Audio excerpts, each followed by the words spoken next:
I got a new mic just for these videos. That'll push me to 30 subs, right?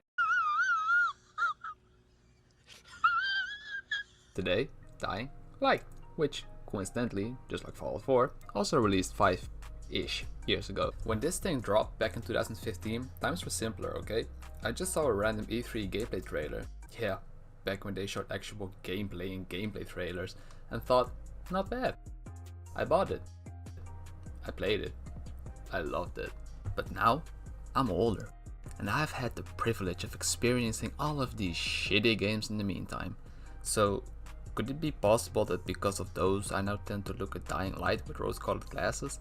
Could it be that my favorite horror game of all time is actually just another hack-em-up zombie slasher? And could it be that one day we will finally get a fucking release date for Dying Light 2? Like, Jesus Christ.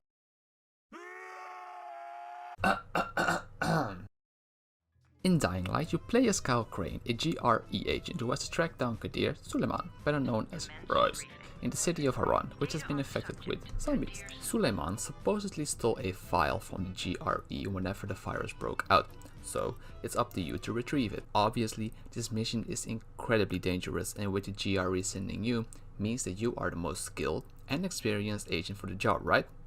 Yeah, you get infected within the first 20 seconds of arriving. And then kill yourself. Nah, you get saved by some people and then decide to help them out because, I don't know really, I guess because this kid is giving you a hard time about it? You know why runners put their lives in danger? For guys like you. Jokes aside, most of the characters are quite funny and interesting, and most importantly, feel like actual people, especially Crane himself. If you watched my Fallout 4 video, you know that I really appreciate voice acting, and Roger Smith, with all the experience he has, does a really good job here as well.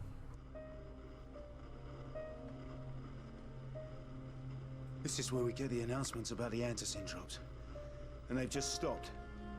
There were kids in there! I froze.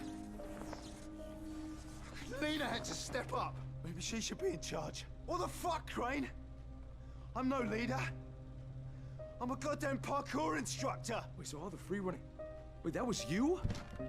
Brecken, you showed these people how to survive. Do you know what my pockets were full of when I showed up in Haran? Fucking business cards. I was hoping to drum up some more students. Maybe get enough so I could save up and buy a house. Instead of that poxy little flat I've been renting. Hey, Crane.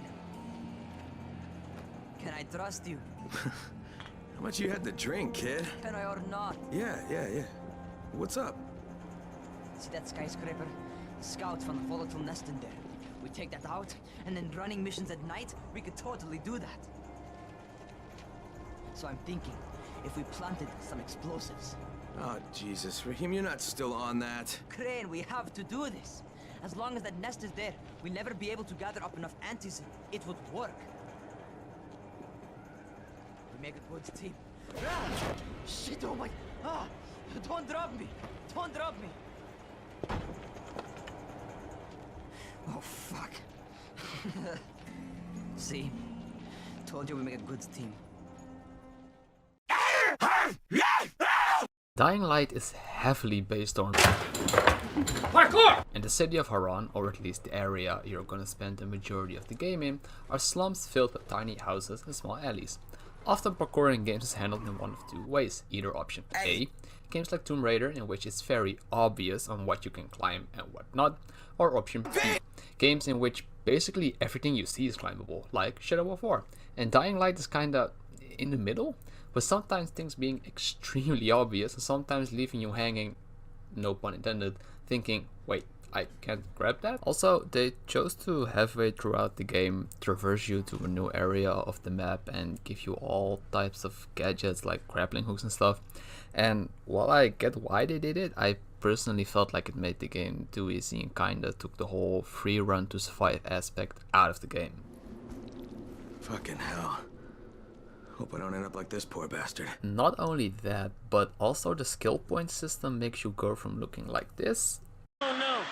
No, no, no, no, no, no, no. Oh no. No, no, no, no, no, no, no, no. Yo. to eventually this.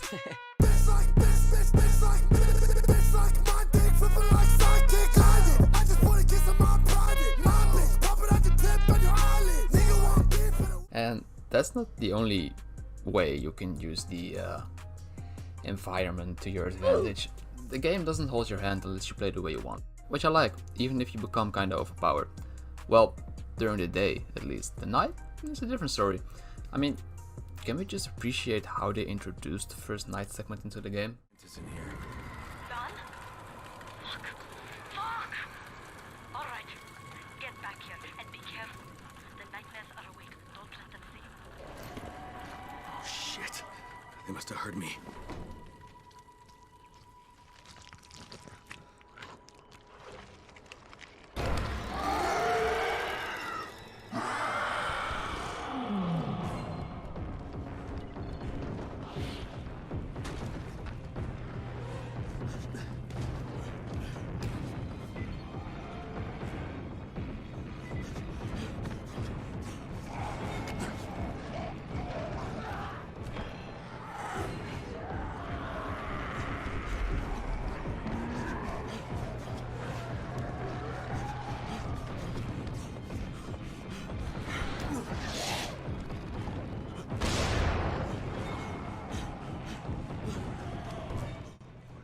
This is horror done right. No stupid forced jump scare, trying to get some cheap shock value. No, just game mechanics plus location plus some spookiness equals crapping your pants, which is good. So, after shitting yourself a couple bazillion times and realizing you're never leaving the house during nighttime again, just like real life, it's time to continue the story in the safe comfort of daylight. Only the story isn't that interesting. We basically got Michael Mando's B-rank brother here doing his best Foss impression. You follow their rules as thoughtlessly as you follow mine, like a good little dog.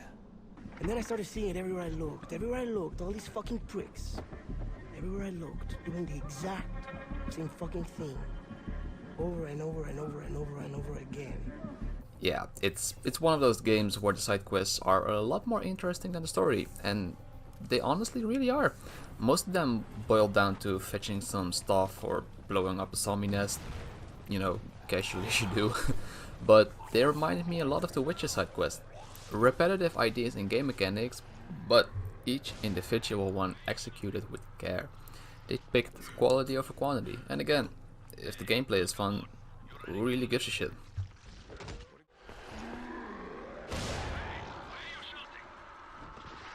I'm shouting because this fucked up infected motherfucker with guts hanging out of his mouth just spit a bunch of toxic snot at me. Not a bad reason. Hello, Ghazi. Shh! The movie is on. Mama's watching.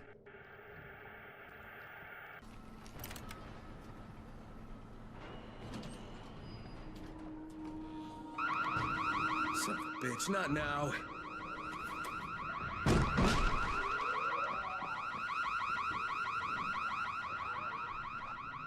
Charlie, C for Charlie. Gotcha. Are you Tolga and Fatine? Yes. How did you surmise that? Who cares how his ape brain processes information? We have a job for him. Quite right, Tolga. Remember, simple words only. Don't confuse him. We need to move some equipment across town. It's very heavy. How heavy? Too heavy for you, Simian Beast. Instead, we will propel it across the sky using heavy-gauge zip lines. A brilliant idea, don't you think? That was my idea. No, it wasn't. Just tell me what you need. Well, hooks, obviously. How else can we hang the equipment off the lines? You will find them at the train yard warehouses. Does he know what a warehouse is? Probably not.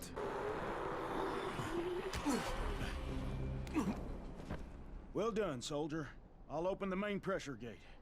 Then prepare your eyes for a feast of controlled pyro combustion. I think I should watch this from a distance. If you insist, you got 10 seconds. What the hell was that? found Jeff, and the gas is back on. That's a relief. Told you, he's irreplaceable.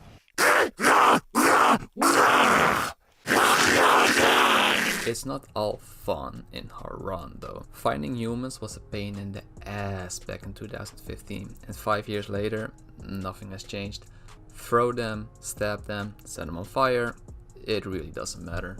You're better off fighting 20 zombies than a group of 3 regular humans. It gets a bit better when you get access to guns, but with all of the Dying Light 2 gameplay failure showing off human combat, I don't know man, it has me kinda worried. So I just hope they expand on the right things and make it a bit smoother at least. Smoother. Talking about smooth, or lack of it maybe. The inventory system ain't much to brag about either. It gets the job done, but crafting every item individually and having to wait for it to be completed got a lot more tedious than I remember it being. Maybe because I played on a lower difficulty 5 years ago, but even then, this future is one of those just get it out of the way so I can get back to the fun part again once. Last but not least, I mentioned the movement throughout the map earlier, and from a grapple hook in the second part they went to dune buggies and cars in the DLC, which, look man, don't get me wrong, they were pretty cool, right? But I don't know if it's the route the game should have aimed for though. I mean, in the slums of Haran you always felt cornered. The whole idea of the free running was that the streets were jam-packed with flesh eaters and they couldn't climb that high, which was cool and made sense. But the further the game progressed, the more you were swinging around like Tarzan or cruising around the city like you were Vin Diesel and Fast and the Furious. I understand it from a developer standpoint. You want to do everything to keep the player entertained and should always look to expand your horizon. I just don't think this was the right direction, but hey, maybe that's why they make the games and I sit here like a fat turd complaining about it, right? I'm not one to judge, okay. All in all, getting back to this game was a lot of fun. It shows its age, but you know how you sometimes play a game and you just feel like the developers really cared about it? Like, a lot of development teams today are really talented, but they're just good at programming, not gaming in general, if that makes sense. And Techland, to me at least, aren't one of those teams. They have no stupid agenda or ideology to slam down my throat. They just pour a lot of time and effort into a game, handed it over to me, and were like, hey, have fun. So I strongly recommend everybody to at least try this game out, even if you aren't gonna play it for the story. At least indulge yourself with the entertaining gameplay and funny moments it has to offer. Being as unbiased as possible here, I think that Dying Light still holds up, and it isn't just nostalgia talking. Dying Light 2 can go both ways, to be honest. They can either improve the flaws of the first game and present a beautiful final product, or completely miss their mark, taking risks in areas nobody cared for and focusing on the bad direction in general. The fact that the game has been delayed actually gives me hope though. It shows me that they aren't rushing it, and until the day of release comes, I'm pretty sure I'm still going to be spending a lot of time running around Haran, dropping zombies and running the fuck away from volatiles.